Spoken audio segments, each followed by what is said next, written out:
यह एक कड़वा सत्य है, हर प्रशंसा करने वाला आपका शुभ चिंतक नहीं होता। मित्रों, यदि आपको हमारी वीडियो पसंद आती है तो दिल खोल कर लाइक और कमेंट किया करो।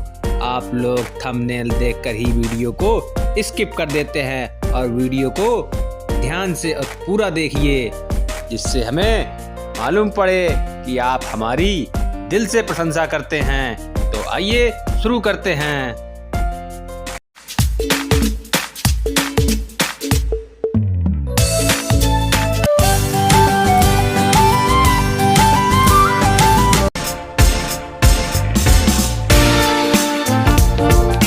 मित्रों, अगर आप हमारे चैनल पर नए हैं तो हमारे चैनल को सब्सक्राइब कर लीजिए, बेल आइकन प्रेस कर लीजिए, जिससे हमारे आगे आने वाली वीडियो की नोटिफिकेशन आप तक पहुंचती रहे। क्योंकि हमारे चैनल पर लगातार यूपी टेट से संबंधित प्रैक्टिस सेट करवाए जा रहे हैं। आज मैं आपको यूपी टेट पर्यावरण अध्ययन का पेपर सॉल्व कराऊंगा और ये प्रीवियस ईयर का पेपर है, जो कि 15 अक्टूबर 2017 को हुआ था, जिसमें 30 प्रश्नों को लिया गया है, जिनको मैं तेजी से और लगातार कराऊंगा। यदि आपको कुछ पूछना हो या कोई पेपर से रिलेटेड समस्या हो तो हमारे कमेंट बॉक्स में आप मैसेज करके पूछ सकते हैं। तो आइए शुरू करते हैं पहले क्वेश्चन से। तो पहला क्वेश्चन देखते हैं। वन्य जीव सुरक्षा परिषद अधिनियम पारित किया गया था। ऑप्शन नंबर ए है 1960 में, 1962 में, 1972 में, 1975 में। तो हमारा राइट आंसर हो जाएगा ऑप्शन नंबर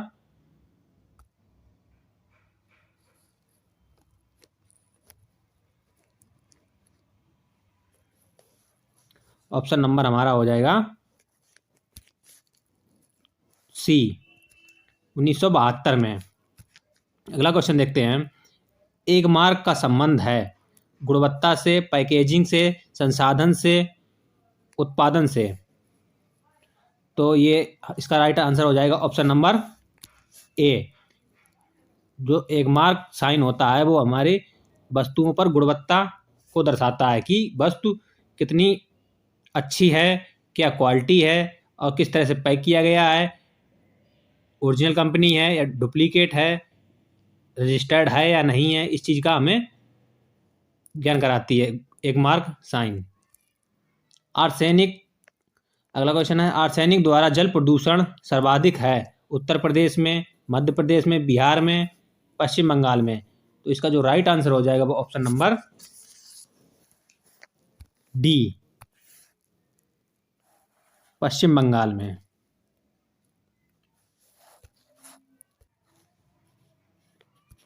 अगला क्वेश्चन देखते हैं। भारत में प्रोजेक्ट टाइगर प्रारंभ किया गया था। कब किया गया था? 1972 में, 1973 में, 1981 में, 1985 में। तो हमारा राइट आंसर हो जाएगा option number B will be the right answer of this question. अगला क्वेश्चन देखते हैं। दूध से दही बनने की प्रक्रिया को क्या कहते हैं? प्रकाश संश्लेषण, आसवन, किण्वन, स्टेरिलाइजेशन। तो क्या होगा हमारा राइट आंसर इसमें? क्वेश्चन नंबर 25 का। तो इसका आंसर हो जाएगा option number C will be the right answer of this question. तो क्यों होता है ये? इसमें क्या होता है, दूध से दही बनने की रासायनिक प्रक्रिया को किण्वन कहते हैं। किण्वन एक जैव रासायनिक प्रक्रिया है जिसमें सूक्ष्म जीव ऑक्सीजन की उपस्थिति में क्या करते हैं, शर्करा को एल्कोहल में बदल देते हैं। अगला क्वेश्चन देखते हैं। किस देश के संविधान को मौलिक कर्तव्यों को लिया गया है? तो जर्मनी, बी है यूनाइटेड किंगडम, यूएसए, यूएसएसआर। तो इसका जो राइट आंसर हो जाएगा ऑप्शन नंबर डी, इसका राइट आंसर होगा। क्योंकि जो यूएसएसआर जो है वो भारतीय संविधान में मौलिक कर्तव्यों को यूएसएसआर जो कि सोवियत संघ से लिया गया है। सरदार स्वर्ण सिंह समिति के सुझाव पर 42वें संविधान संशोधन में इसको 1976 के द्वारा इसे भारतीय संविधान में जोड़ा गया था, जिसकी संख्या 10 है। आइए अगला क्वेश्चन देखते हैं। ध्रुव तारा कहा जाता है उत्तरी तारे को, दक्षिणी तारे को, पूर्वी तारे को, पश्चिमी तारे को। तो इसका जो राइट आंसर हो जाएगा ऑप्शन नंबर ए, उत्तरी तारे को। अक्सर आपने देखा होगा जो ध्रुव तारा जो हमारे आसमान में निकलता है वो देखना उत्तर की दिशा में निकलेगा। अगला देखते हैं क्वेश्चन। ग्रीन पीस इंटरनेशनल का मुख्यालय अवस्थित है न्यूयॉर्क, सिडनी में, एम्स्टर्डम, नागासाकी में। तो इसका जो राइट आंसर हो जाएगा option number C will be the right answer of this question. Greenpeace इसका क्या होता है? ग्रीन पीस इंटरनेशनल पर्यावरण चेतना या जागरूकता से संबंधित विश्वव्यापी आंदोलन है। यह एक गैर सरकारी संगठन है। इसकी स्थापना कब हुई थी? 1971 में। इसका मुख्यालय जो है वो नीदरलैंड में है, जिसे एम्स्टर्डम कहा जाता है। अगला क्वेश्चन देखते हैं। फूलों की घाटी अवस्थित है। फूलों की घाटी जम्मू कश्मीर में है, हिमालय प्रदेश में है, या सिक्किम में है, या उत्तराखंड में है? तो हमारा राइट आंसर होगा ऑप्शन नंबर डी, इसका राइट आंसर होगा, क्योंकि फूलों की घाटी राष्ट्रीय पार्क उत्तराखंड के पश्चिमी हिमालय क्षेत्र में स्थित है। यूनेस्को ने इसे विश्व धरोहर स्थल के रूप में घोषित किया है। अगला क्वेश्चन देखते हैं। एक वयस्क मानव में कुल अस्थियों की संख्या होती है, कितनी होती है? तो इस पर ज़्यादा चर्चा करने की जरूरत नहीं है, सभी को मालूम होता है 206 होती हैं और बच्चे में 300 से अधिक होती हैं। अगला क्वेश्चन देखते हैं। मकर रेखा है, मकर रेखा कौन सी है? किस? ए 23.5 डिग्री, बी 21.5 डिग्री और सी 23.5 डिग्री साउथ और डी है 23 डिग्री साउथ। तो इसका जो राइट आंसर हो जाएगा वो option number C 23.5 degree south में। अगला क्वेश्चन। प्रकाश संश्लेषण के प्रकाशीय चरण के दौरान डैश का ऑक्सीजन एवं की डैश का अपचयन होता है, किसका होता है? इसका जो राइट आंसर है वो ऑप्शन नंबर ए। अगला क्वेश्चन। एलपीजी के संदर्भ में क्या सत्य नहीं है? यह एक स्वच्छ ईंधन है, यह उच्च ऊष्मीय मान का है, यह नीली ज्वाला से जलने वाला है, यह मीथेन उत्सर्जन करने वाला है? तो इसका जो राइट आंसर होगा option number A will be the right answer of this question, क्योंकि एलपीजी एक तरलीकृत पेट्रोलियम गैस प्रोपेन एवं ब्यूटेन का मिश्रण है। यह कार्बन डाइऑक्साइड से उत्सर्जन को कम करती है। यह स्वच्छ ईंधन का एक रूप है, जबकि ऑप्शन में नहीं दिया गया, इसलिए ये तीनों बी सी डी होंगे और ए गलत माना जाएगा, इसलिए ये नहीं है। तो ऑप्शन नंबर ए ही सही होगा। 134 द ओरिजिन ऑफ स्पाइसेस प्रजातियों की उत्पत्ति एक रचना है, किसकी है? अरस्तु की, चार्ल्स डार्विन की, मेंडल की, रॉबर्ट हुक की? तो इसके बारे में हम बता देते हैं आपको। जो डार्विन का मानना था कि प्रकृति अपना क्रमिक विकास करती है।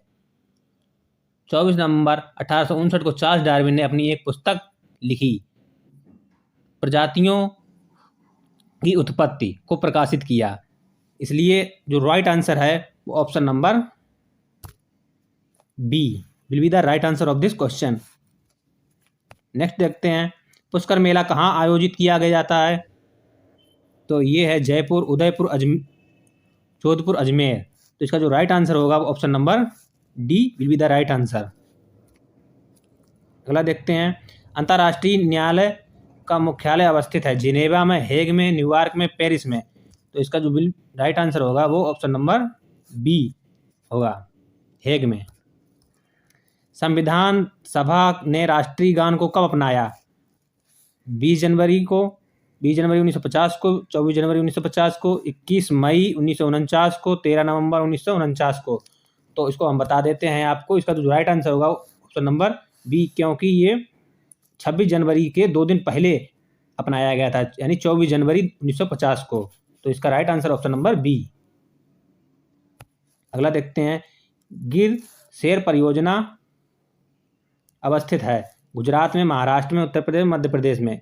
तो इसका जो राइट आंसर हो जाएगा ऑप्शन नंबर ए, क्योंकि ये कई बार क्वेश्चन पूछा जा चुका है। इसका जो गिर जो पार्क है वो गुजरात में है, और जो ये जो गिर शेर परियोजना है जो वो गुजरात में बनाई गई थी। अगला देखते हैं, निम्नलिखित पराबैंगनी किरणों में कौन सा अधिक हानिकारक है। तो इसमें क्या है, इसमें ये जो 3 प्रकार की किरणें होती हैं, एक तो UVA, UVB, UVC। इसमें जो सबसे हानिकारक होती है वो होती है UVC। इसलिए इसका जो राइट आंसर हो जाएगा वो option number C will be the right answer. अगला देखते हैं, निम्नलिखित में से कौन सा जैवमंडल का अजैविक घटक नहीं है। प्रोटीन, मृदा, कवक, फास्फोरस। तो इसका जो राइट आंसर हो जाएगा वो ऑप्शन नंबर सी, क्योंकि जो ऑप्शन नंबर सी जो कवक है वो जैविक घटक है, बाकी सब अजैविक घटक हैं। इसलिए राइट आंसर हो जाएगा हमारा ऑप्शन नंबर सी। अगला देखते हैं, कोटोपैक्सी एक जागृत ज्वालामुखी है जो अवस्थित है सिसिली में, हवाई में, एंडीज में, रॉकीज में। तो इसका जो राइट आंसर हो जाएगा वो option number C will be the right answer, क्योंकि जो ऑप्शन एंडीज में है तो इसमें क्या है, टोक्योपैक्सी सक्रिय जागृत ज्वालामुखी एंडीज पर्वत पर एक दक्षिण अमेरिका के इक्वाडोर में स्थित है। यह विश्व के सबसे ऊंचे ज्वालामुखी में एक है, एंडीज। अगला देखते हैं, WWF से आशय है world wild fund, world war fund, world life fund, world watch fund. तो इसका जो राइट आंसर हो जाएगा option number C will be the right answer of this question. 142। अगला देखते हैं,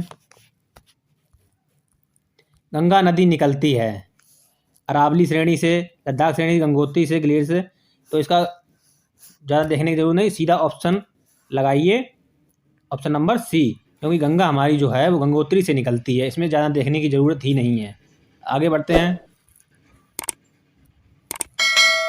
निम्नलिखित में से कौन सी एजेंसी मुख्य रूप से प्रदूषण को मापने से संबंधित है। ग्रीन ट्रिब्यूनल, केंद्रीय प्रदूषण नियंत्रण बोर्ड, केंद्रीय जल आयोग, सर्वे ऑफ इंडिया। तो इसमें और क्वेश्चन से ही पता चल रहा है प्रदूषण को मापने से संबंधित कौन सी एजेंसी है। तो इसका जो राइट आंसर हो जाएगा वो ऑप्शन नंबर बी, केंद्रीय प्रदूषण नियंत्रण बोर्ड। वायुमंडल का प्रमुख स्तर जो पृथ्वी तल के नज़दीक है कौन सा है। समताप मंडल, क्षोभ मंडल, मध्य मंडल या फिर आयन मंडल, कौन सा होगा।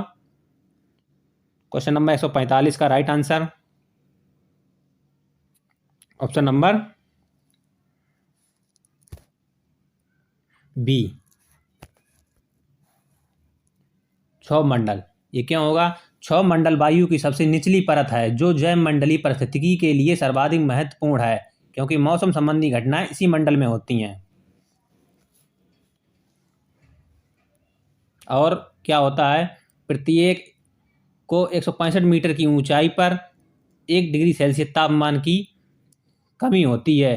ध्रुवों पर इसकी ऊंचाई 8 से 10 किलोमीटर होती है तथा विषुवत रेखा पर इसकी ऊंचाई जो होती है वो 1820 किलोमीटर होती है। इसलिए इसका right answer option number B, क्षोभ मंडल।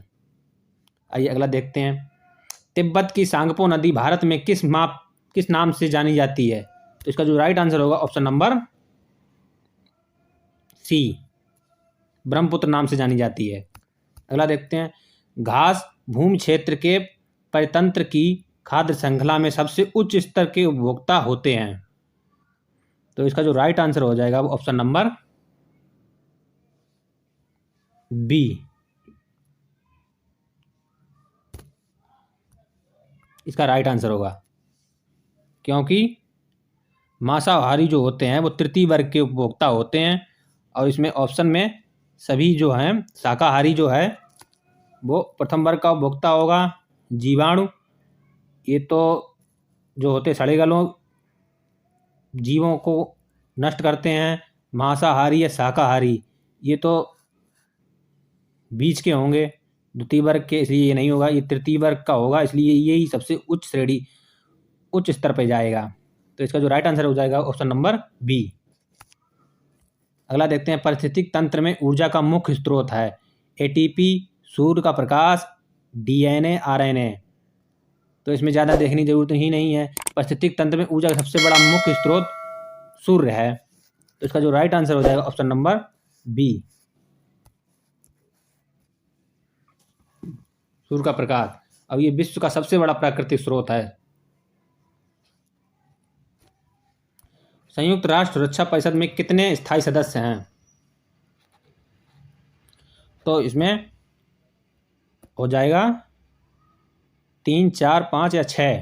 तो इसका जो राइट आंसर होगा ऑप्शन नंबर सी, 5 सदस्य हैं, क्योंकि संयुक्त राष्ट्र संघ की सुरक्षा परिषद में स्थायी देशों की संख्या 5 है। अमेरिका, रूस, फ्रांस, ब्रिटेन और चीन। अगला क्वेश्चन देखते हैं, सरिस्का राष्ट्रीय उद्यान अवस्थित है कहाँ पर? पश्चिम बंगाल में, गुजरात में, राजस्थान में, असम में।